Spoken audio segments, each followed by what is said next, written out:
ఓ అటవికుడు వేట ముగించుకొని ఇంటికి బయలుదేరాడు. అంతలోనే వర్షం మొదలైంది. దీంతో ఓ చెట్టు కింద తలదాచుకున్నాడు.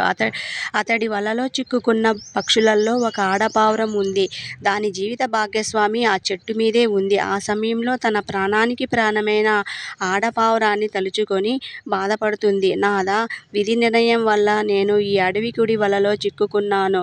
ఎంత దుర్మార్గుడైనా ఇతని అతిథి చలికి వణుకుతున్నాడు. తగిన మర్యాదలు చేయడం మన బాధ్యత అని భర్తకు వినిపించేలా చెప్పింది. దీంతో ఆ మగ పావురము పుల్లలు ఏరుకొచ్చి చలిమంట వేసి భక్తితో సపర్యాలు చేసింది. కాసేపటి తర్వాత, ఓ పావురమా, ఇప్పుడు చాలా హాయిగా ఉంది, కానీ బాగా ఆకలేస్తుంది. ఆహారం సమకూర్చగలవా అని అడిగాడు అటవికుడు.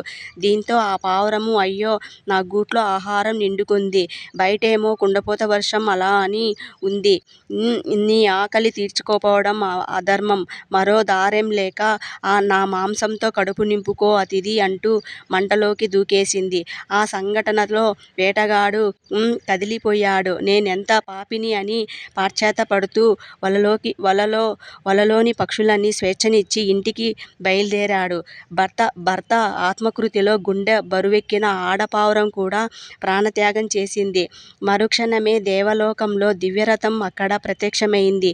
ఆ పావురాల జంటను సగౌరవంగా స్వర్గానికి తీసుకెళ్ళింది.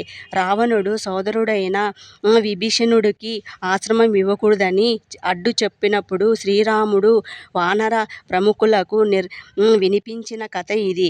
అతిథి సేవలో జీవితాన్నే పునీతం చేసుకున్న ఆ పక్షుల జంటలో శబరి సద్గుణాలు, గృహుడి ఉదయం వైశాల్యం మనకు